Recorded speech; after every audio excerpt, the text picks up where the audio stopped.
होने का ऐलान कर चुके हैं, कितनी सीटों पर चुनाव लड़िएगा?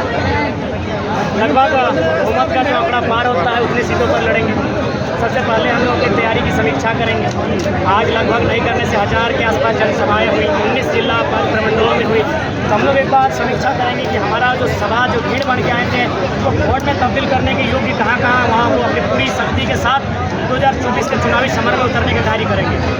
आप लोग लोकसभा चुनाव में लड़िएगा। जिस तरीके से आपने पीएन सिंह को टारगेट किया, झारखंड में 12 सांसद हैं, 14 सांसद, उसमें पीएन सिंह को सबसे ज़्यादा टारगेट कर रहे थे। आप जो है धनबाद से चुनाव लड़ने की तैयारी कर रहे हैं? नहीं, एक्चुअली है सबसे पहले as a human PN Singh बहुत अच्छे इंसान हैं, उनके पास काफ़ी अच्छी जानकारी, अच्छा राजनीतिक तजुर्बा है। लेकिन एज ए सांसद उनसे शिकायत पूरे धनबाद को है।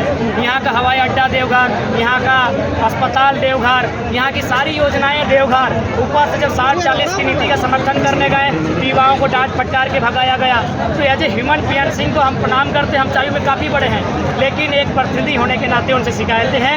उसी शिकायत को हम यहाँ दर्शा रहे थे कि जो लोग गूंगे बहरे बन चुके हैं, जो हमारे हित में बात नहीं कर सकते हैं, 24 में लोकसभा विधानसभा का सपना देखना छोड़े। 24 में जयराम धनबाद लोकसभा से चुनाव लड़ेंगे। देखिए, जनता तय करेगी। मैंने पहले कहा हम लोग थोपा वाली लीडर नहीं बनेंगे। जनता जहाँ से बुलाएगी हम लोग वहाँ से आएंगे। जयराम जी, आपके 2.5 घंटे के पूरे भाषण में आपने सिर्फ धनबाद का जिक्र किया है। क्या 14 लोकसभा में आप चुनाव लड़ेंगे या सिर्फ धनबाद ही आपका फोकस है? देखिए, इनडायरेक्ट रूप से हमने सभी लोकसभा, सभी विधानसभाओं को संदेश दे दिया है और लगभग हम लोग हर जगह उदाहरण देते हैं। चाहे 60-40 की नीति हो तो केवल एक लोकसभा के लिए नहीं है। 1932 का खतियान की बात हो तो एक लोकसभा के लिए नहीं है। चूँकि जहाँ सभाएं होती हैं मैक्सिमम वहाँ के जो लोकल लोग हैं, आपको कम से कम जो लोग आए हैं उन्हें आपको वोट में तब्दील करना होगा। बाकी फिर जहाँ जहाँ हमारी अधिवेशन सभाएँ होंगी वहाँ उस समस्या के अनुसार बातें रखी जाएंगी। किन मुद्दों को लेकर आप लोग चुनाव लड़िएगा?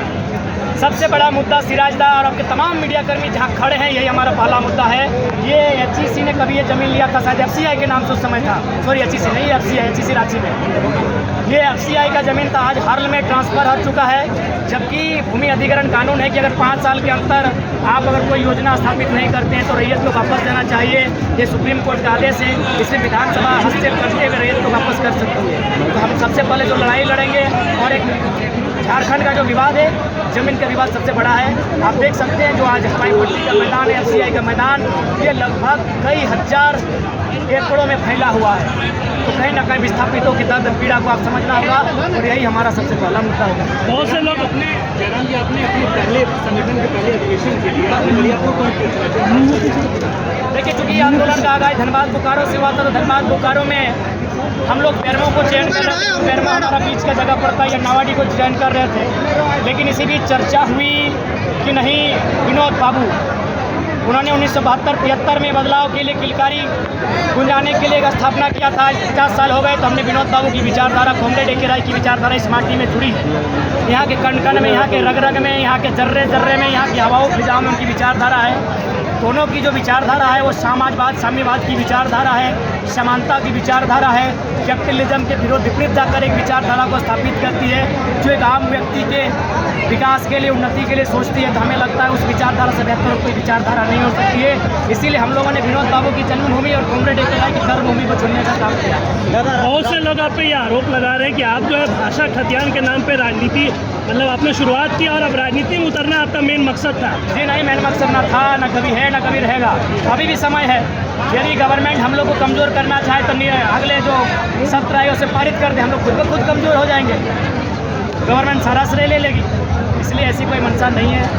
आज जितने भी लोग हमारे साथ सही पढ़ने वाले नौजवान हैं, दर्द को समझते हैं, 60-40 की पीड़ा को समझते हैं, नौकरियों को बेचने की पीड़ा को समझते हैं, हमारी ज़मीनों को गलत तरीके से अधिग्रहण करने की पीड़ा को समझते हैं। इसीलिए आज पॉलिटिक्स के ओर जाने का कष्ट करते हैं। ज़्यादा जितनी भी पार्टियाँ हैं झारखंड में, की वजह से बीजेपी, कांग्रेस, जेएमएम, आरजेडी, सभी के पास बहुत ही ज़्यादा पैसा है। पैसों से मतलब वो लोग वोट खरीद के कुछ भी कर सकता है। तो ऐसे में आप कैसे एक्सेप्ट कीजिएगा? देखिए, मेरा मानना है कि हम लोग जैसा आज का अधिवेशन हुआ जी, जब ऐसा अधिवेशन प्रत्येक विधानसभा में होगा तो मुझे लगता है बदलाव की उम्मीद हम लोग देखेंगे। जो अगला अधिवेशन कहाँ हो सकता है दादा? चर्चाएं चल रही है, राजधानी में होगी या तो फिर कोल्हान के क्षेत्र में होगी या फिर पलामू प्रमंडल में होगी। कि पलामू प्रमंडल भोकाल टीवी का घर है, भोकाल तो खूब मचाते हैं, लेकिन पलामू प्रमंडल में हम लोग भोकाल नहीं मचा पाए हैं।